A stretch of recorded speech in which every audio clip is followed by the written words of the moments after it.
Sa totoo lang, style ninyo, bulok ha. O, pakinggan natin itong si Ben Tulfo, kung ano sinabi niya tungkol dito. Kasi importante maunawaan natin to eh. O. Everybody's entitled to his opinion. Pero ako, pabor ako sa anti-political dynasty.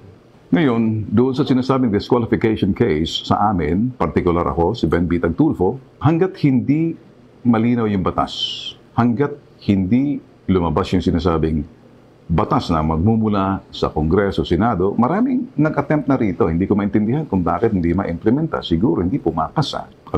Eto ha, kahit nga po si Senator Ben Tulfo, ay Senator, hindi kasi panalo na ito. Si Senator Ben Tulfo, sa tingin ko, tingnan mo ha, siya mismo against sa political dynasty. Ayaw niya yan. Ang problema, walang enabling law. Importante kasi enabling law na tinatawag eh. Paano may papatupad? Ano yung guidelines niya?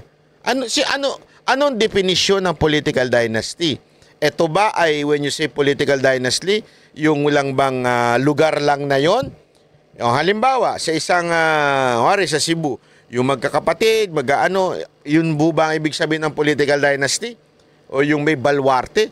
O yung political dynasty, basta pumasok sa gobyerno, eto po ba ay kasama po ba dito yung masasabi mong magkakalayo ng, magkakaiba ng branch of government? Pwede kasi yun eh, di ba? Pwede ka sa LGU ka, pwede ka sa Senate ka. Hindi natin alam. Kaya nga importanteng may enabling law dyan. Ito pa ha, bago ko ituloy ito si Ben Tulfo, meron lang akong babasahin sa inyo. Kasi ito ha, sabi dito, ito si Attorney Virgilio R. Garcia, yung ay isang abogado at broadcaster na sa kanyang mga legal na gawain sa pagsabak sa politika. So tumakbo na po pala itong 2022. I think olat din ata ito. Tapos sa kanyang karera bilang abogado, si Attorney Garcia ay nasangkot di umano sa ilang mga legal na usapin. Noong 2003 ay nasuspinde ng 3 taon mula sa pagkabogado dahil sa kapabayaan sa pagnotaryo ng isang peking deed of donation at iba pang hindi ito ha, nabasa ko lamang po ito sa isang news. Okay? Nabasa ko lamang po ito. Ito'y alleged na nangyari sa kanya. So may mga decision dito. Okay? Nabasa ko ito sa jur.ph na kung saan may nandito yung kanyang kaso. Ayan, lumabas po dito. Ano pa ang kanyang kamakailan lamang. Yan, ito na nga. Naghahain siya ng... so ibig sabihin, hindi pa po natin sinasabing ito'y hinuhusgahan natin yung pagkatao niya. Pero pambihira, ano itong kaso? Ano itong issue sa kanya? Nasuspinde ng 3 taon sa pag-aabogado dahil sa kapabayaan sa pagnotaryo ng isang peking deed of donation.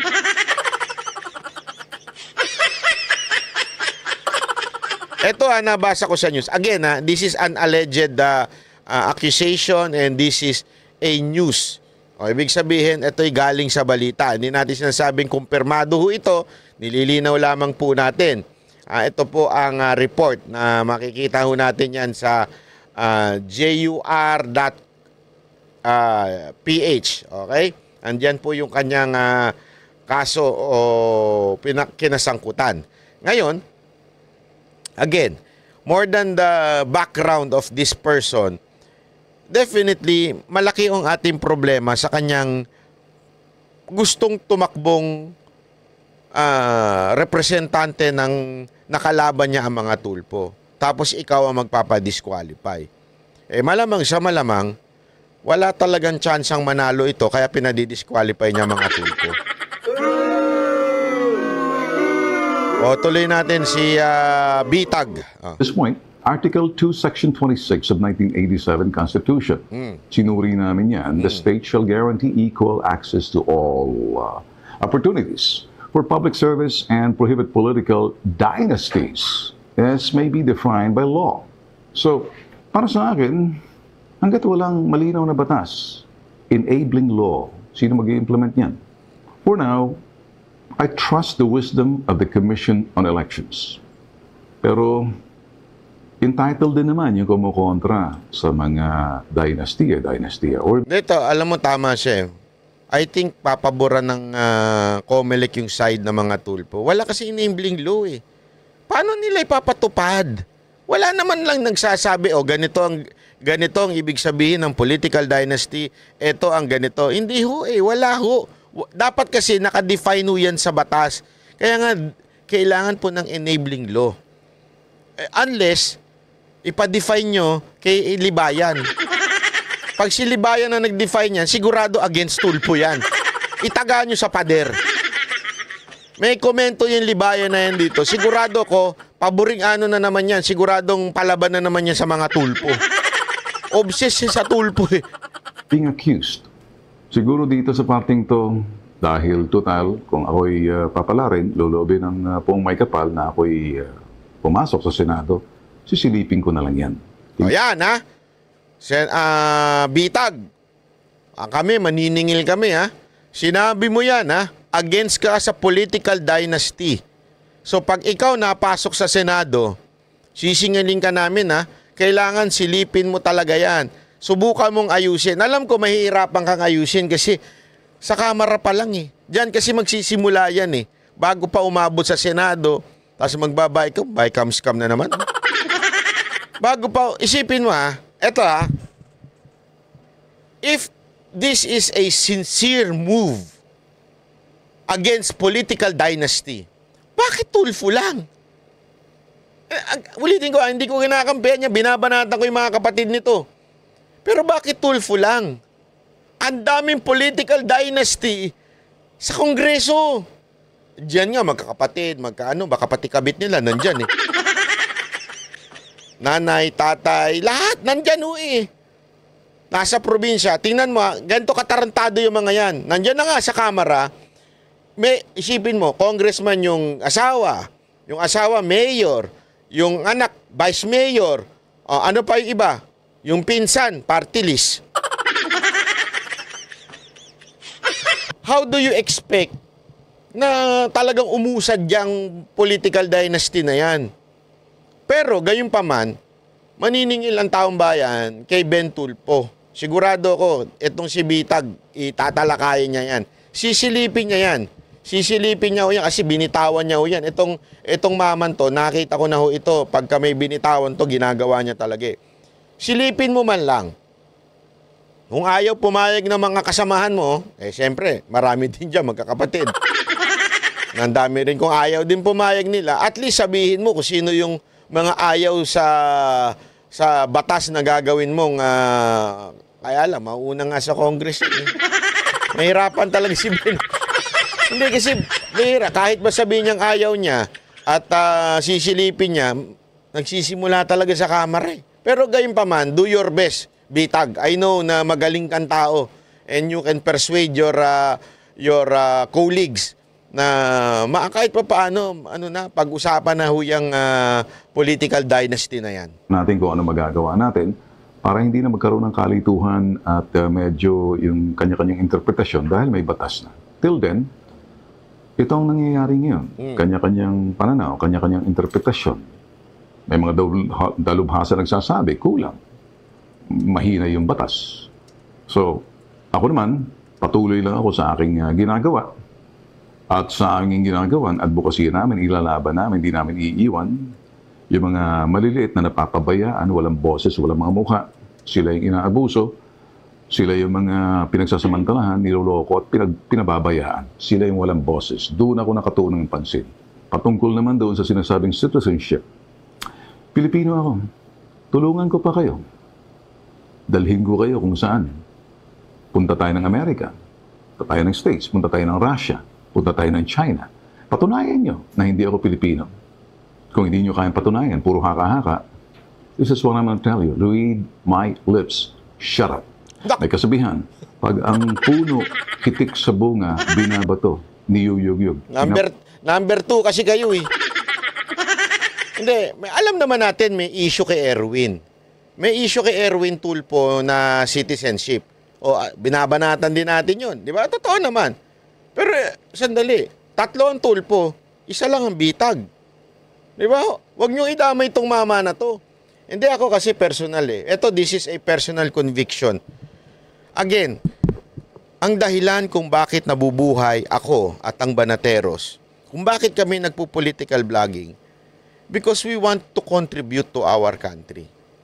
Na kung sino yung talagang totoong tao, totoong public servant, susuportahan namin. Magalit man kayo sa amin o hindi. Di ba naalala ninyo? Ito, mga kababayan, nagbigay kami ng pruweba sa inyo. 2022, galit na galit kayong mga tanso sa amin. Pinagmumura nyo kami. Bakit di kayo nag-unitae? Ba't di kayo nag-unitae? Di ba kala ko ba Duterte kayo? Iniwan nyo na si Duterte. Oh, bakit di nyo sinamahan si Inday Sara? Di ba Duterte kayo? Ba't kayo nag-isko? Kami po, marunong kaming makinig sa tatay. Anong sinabi ni tatay nun? Di ba? Galit na galit kayo sa amin, pinagmumuran nyo ka, in-unfriend nyo pa nga kami. Tapos ngayon, maniniwala na kayo na nabudol. Oh, sorry, Banat Bay, nabudol ako. Sorry naman, nabudol ako. Dati pinagmumura kita, galit na galit ako sa pagmumukha mo, pati sa boses mo, pati ang labi mo, ang kapal-kapal. Tapos ngayon, oh, sorry, nabudol ako ni Marcos. Gago pala kayo. Hindi, biro lang. Hindi. Marami po kasing lumapit sa akin sa Japan na kahit to sa Hong Kong na sabi nila, pasensya na Banat Bay, nabudol kami, hindi kami nakinig sa'yo. Kasi kami mga Banateros, wala po kasi kaming pakialam sa sasabihin ng tao. Pag kilala namin itong tao na ito, sinabi ni Tatay Digong, ayaw niya kay Marcos eh. Panindigan natin yun, ayaw niya eh. Oh, pinanindigan namin, minura nyo kami lahat, iskomunista kayo! Mga ganyan kayo, galit na galit kayo, di ba? Eto na naman, may mga bagay, ako, straight PDP ako. Talagang ikakampanya ko sila, lalong-lalo na si Pastor Kibuloy. Pero may mga tao ako kasing nakikita na nagsilbi sa bayan kahit wala pa sa posisyon. Isa na nga dyan si Pastor Kibuloy. Si Ben Tulfo, sinubaybay. Alam mo, bata pa lang ako. Alam nyo ba na matanda na to? Bakit? Paano ko nalaman? Mga kababayan, high school pa lang ako, naririnig ko na boses ito. Hindi kasi alam mo, nung bata kami, hindi pala high school, yung mga fourth year na ako, yung medyo nagsasasakyan na ako, nagdadrive na ako, pinakikinggan ko itong mga Tulfo. Lalong-lalo na itong bitag. Pinakikinggan ko ito sa radyo, pinanunod ko ito sa telebisyon. Hangang-hanga ako dito kay bitag. Sabi ko nga sa inyo, bata pa lang ako, sinusubaybayan ko na itong maman to. And consistent siya. Sa tatlong magkakapatid, tanggalin na natin yung isa. Yung isa talaga magulo eh. Pero sa tatlong magkakapatid, ito ang pasasabi kong consistent. Hindi ko to close ha? Hindi ko ito, mas nakausap ko pa nga dati si Senator Raffy dahil sa naging kasama ng Mocha Girls yan sa isang commercial eh. O si Erwin dahil sa PCO si Mocha. Pero itong mama na to, nakita ko yung consistency niya, yung tapang niya, at hindi mahilig sa showbiz.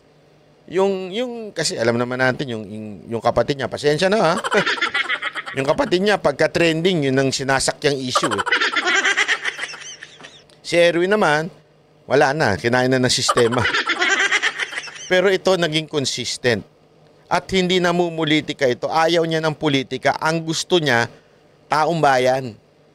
Ang importante sa kanya yung taong bayan. Ang importante sa kanya yung mga mamamayang Pilipino. Yun ang gusto ko. Tulad nga rin po ni Busita. Marami sa inyo ayaw kay Busita dahil akala ninyo binanatan ni Busita si Pangulong Duterte. Hindi ho niya binanatan. Ako, hanga naman ako kay Busita dahil po doon sa kanyang advokasya sa mga rider at sa mga tulongges na traffic enforcer, which is true. Mga kababayan, maraming kamoting rider, pero napakarami rin kamoting traffic enforcer na bobo. Sorry bobo na. Di ba? At saka kasama niya ako doon sa yung nag-checkpoint tapos ang i-checkpoint lang puro motor. Naranasan ko din yan eh. Yun nga lang, naka-big bike ako. Kaya nung pinara ko, anong motor mo? Ang ganda niyan. Pwede ba magpa-picture? Ganun, pero nakakabuisit pa rin. Kasi, parang, bakit? Yung wala bang kriminal na nakakotse? Ang dami nga kriminal na nakakotse, nakabarong pa. Kaya ako, at noon pa, matagal niya nang nagagawa yan. Even before the party list. Kaya lang, nabuisit ako nung tumakbo siya sa party list. Bakit? Yung mga kasama niya, ginamit lang siya. Kaya natuwa naman ako nung tumakbo siyang senador. Dahil nung tumakbo siyang senador, ayun, solo ko na siyang iboboto. Di ba? I mean, for me, solo na siya. No? Siya na lang iboboto ko, wag na yung mga kasamahan niyang walang inatupag ko, hindi batikusin ng mga Duterte. Alam mo, kawawa nga si Busita eh. Kaya nga sabi ko sa inyo, wag sana tayong ganun eh. Ha? Nakita niyo nangyayari kay Busita ngayon? Dahil sa katarantaduhan ng kasamahan niya, nadadamay pati siya. Di ba? Bakit? Naidikit sa kanya yung one rider party list eh. Nadadamay tuloy siya. Wag ganun. Tignan natin yung tao, hindi yung kasama niya, yung kagrupo niya. Ganun din dito kay Bitag.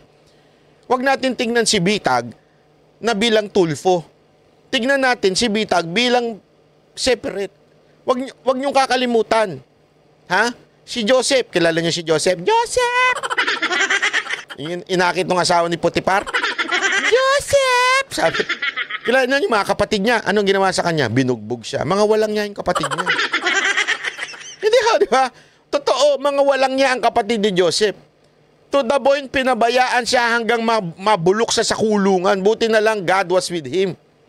Kaya talaga umangat si Joseph. Pero kung tatanungin mo yung mga kapatid niya, puro mga walang niya. Pero ibang tao kasi yun. Yun yung sinasabi natin dito eh. Hindi porkit magkakapatid yan, pare-pareho na yan. Di ba? Si Coach Oli, mahilig sa babae. Ako, single.